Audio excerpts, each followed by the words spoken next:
తెలంగాణలో సంచలనం రేపించిన phone tapping సంబంధించిన కేసు తుది దశకు వచ్చినట్టుగా తెలుస్తూ ఉంది. ఈ నెల ఆఖరికల్లా మరి షార్ట్ షీట్ ఫైల్ చేసే అవకాశం అయితే ఉన్నట్టుగా తెలుస్తూ ఉంది. కోర్టుకు కూడా సమర్పించబోతున్నట్టుగా అధికారులు అయితే కొంత స్పష్టత ఇస్తూ ఉన్న నేపథ్యం కనబడతా ఉంది.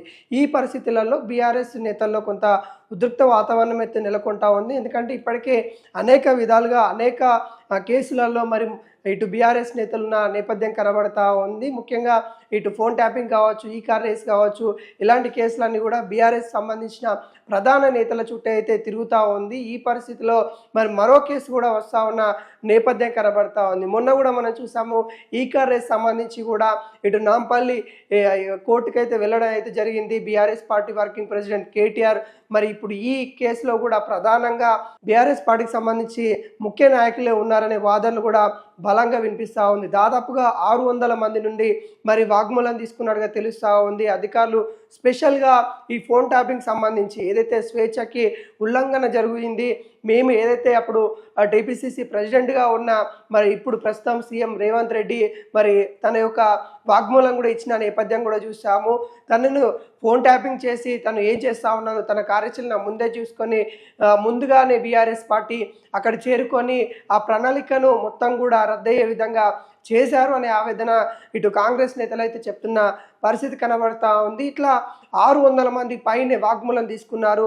ఫోన్ ట్యాపింగ్ జరిగిందా, ఒకవేళ మీకు జరిగితే మీకు ఎటువైనా ఆధారాలు ఉన్నాయి అని వాటిపైన మిగతా ఏవైతే రాజకీయ నాయకులందరినీ కూడా అధికారులు అయితే తెలుసుకున్న పరిస్థితి కనబడతా ఉంది. ఈ కేసు సంబంధించి కూడా కొంత వ్యూహాత్మకంగా ముందుకెళ్తా ఉన్న పరిస్థితి కనబడతా ఉంది. ప్రత్యేకంగా ఏదైతే టెలిఫోన్ సంబంధించిన యాక్ట్లో మనం చూసుకున్నట్లయితే ఈ కేసు అనేది కూడా తొలితగా వచ్చిందని కూడా చెప్పచ్చు. దానికి సంబంధించి కూడా ఎటువంటి తీర్పు ఉండబోతుంది, ఎటువంటి చట్టపరమైన అంశాలు ఉండబోతా ఉన్నాయి అన్నట్టుగా ఇటు కొంత ఉద్రిక్త వాతావరణం అయితే నెలకొన్న పరిస్థితి కనబడతా ఉంది. కీలక నేతలైన ప్రభాకర్ రావు కావచ్చు, తిరుపతన్న కావచ్చు, ఎవరైతే కీలక అధికారులు ఎవరైతే ఉన్నారో వాళ్ళే ఈ ఫోన్ ట్యాపింగ్ సంబంధించిన దానిలో కీలక సాక్షులుగా ఉన్నట్టుగా తెలుస్తూ ఉంది. వాళ్ళని కూడా ఇటు కోర్టు విచారించింది, కొంతమందిని అరెస్ట్ చేసింది, తర్వాత వాళ్ళకి బెయిల్ ఇచ్చిన నేపథ్యం కూడా మనం చూసాము. అంటే వాళ్ళు కూడా ప్రధానంగా హైకమాండ్ నుండి మరి మాకు రావడం వల్లనే, హైకమాండ్ చెప్పడం వల్లనే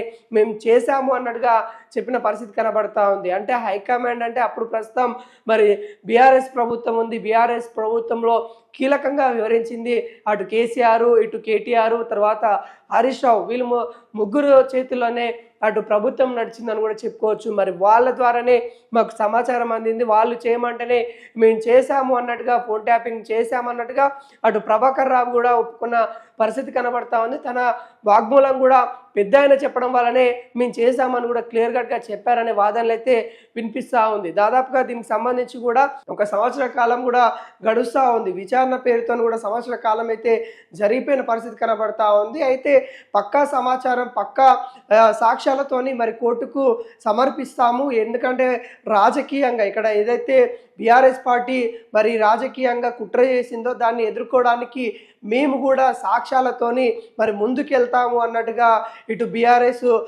పార్టీని ఎదుర్కొంటాం అన్నట్టుగా ఇటు కాంగ్రెస్ నేతలు చెప్తా ఉంది. ఒకవేళ సాక్ష్యాలు లేకుండా మాత్రమే అరెస్ట్ చేస్తే అక్కడ ఎటువంటి ఫలితం ఉండదు, ఇంకా కాంగ్రెస్ పార్టీ పైన వ్యతిరేకత వచ్చే అవకాశాలు ఉంటాయి. కాబట్టి అలా కాకుండా ఖచ్చితంగా ప్రభుత్వంలో ఉన్నాం కాబట్టి బాధ్యతంగా రాజ్యాంగపరమైన, చట్టపరమైన వాటికి సాక్ష్యాలు స్వీకరించిన తర్వాతనే వాళ్ళకి పైన లీగల్ చర్య తీసుకుంటాం అన్నట్టుగా తెలుస్తూ ఉంది. దాదాపుగా ఈ ఆగస్టు 15 తర్వాత దానికి సంబంధించిన కీలక అప్డేట్ అయితే వెలువెళ్ళే అవకాశాలు అయితే ఉన్నట్టుగా తెలుస్తూ ఉంది. షార్ట్ షీట్ ఫైల్ చేసి మరి కోర్టుకు సమర్పించే అవకాశాలు ఉన్నాయి. తర్వాత దానికి సంబంధించిన వాళ్ళని కూడా అరెస్ట్ చేసే అవకాశాలు ఉన్నాయన్నట్టుగా తెలుస్తూ ఉంది. దానికి స్పెషల్గా ఆఫీసర్, దాదాపుగా ఐపీఎస్, ఐఏఎస్ సంబంధించిన స్పెషల్ ఆఫీసర్లను కూడా నియమించడం జరిగింది. ఒక సిట్ బృందం కూడా ఏర్పడిన నేపథ్యం కనబడతా ఉంది. మరి వాళ్ళ ద్వారానే మరి కేసు ముందుకెళ్తా ఉంది కాబట్టి మరి వాటికి సంబంధించి కూడా సాక్ష్యాలు కూడా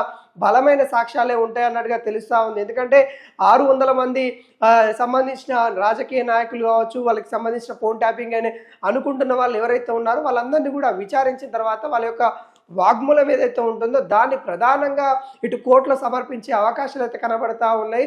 అయితే ఆ 600 మంది ఏం చెప్పారు, ఎటువంటి వాగ్మూలం ఇచ్చారు అనేది కూడా కొంత ఉద్రిక్త వాతావరణం అయితే ఉన్నట్టుగా తెలుస్తూ ఉంది. బీఆర్ఎస్ పార్టీలో కూడా కొంత భయాందోళన మొదలయ్యాయి అనే వాదనలు కూడా బలంగా వినిపిస్తూ ఉంది. ఎందుకంటే ప్రధానంగా బీఆర్ఎస్ పార్టీ నేతలే అప్పుడు ఆ రోజు ఫోన్ ట్యాపింగ్ పాల్పడారనే వాదనలు ఏవైతే ఉన్నాయో వాటికి సంబంధించిన సాక్ష్యాలు కోర్టు స్వీకరించిన తర్వాత అరెస్టులు కూడా ఉండే అవకాశాలు ఉన్నాయి అన్నట్టుగా తెలుస్తూ ఉంది. ఆ పెద్ద తలకాయలు ఏవైతే ఉన్నాయో వాటిని కూడా అరెస్ట్ చేసే అవకాశాలు ఉన్నాయనే వాదనలు అయితే బలంగా వినిపిస్తూ ఉంది. ఒకవేళ అదే జరిగితే మాత్రం తెలంగాణలో రాజకీయంగా మరింత హీట్ ఎక్కే అవకాశాలు అయితే ఉన్నట్టుగా తెలుస్తూ ఉంది. రాజకీయంగా మరి రెండు పార్టీలు కూడా, ఎందుకంటే ఇటు అధికారంలో ఉన్న కాంగ్రెస్ పార్టీ కావచ్చు, అధికారం కోల్పోయిన బీఆర్ఎస్ పార్టీ కావచ్చు, ఈ రెండు పార్టీల మధ్య ఇప్పటికే ఏదైతే కొంత ఘర్షణలు అయితే జరుగుతూ ఉన్నాయి. ఇంకా అరెస్టుల పరంపరం లేని పరిస్థితి కనబడతా ఉంది. ఒకవేళ అరెస్టుల పరంపర ఉంటే మాత్రం మరింత రాజకీయం హీట్ ఎక్కే అవకాశాలు ఉన్నట్టుగా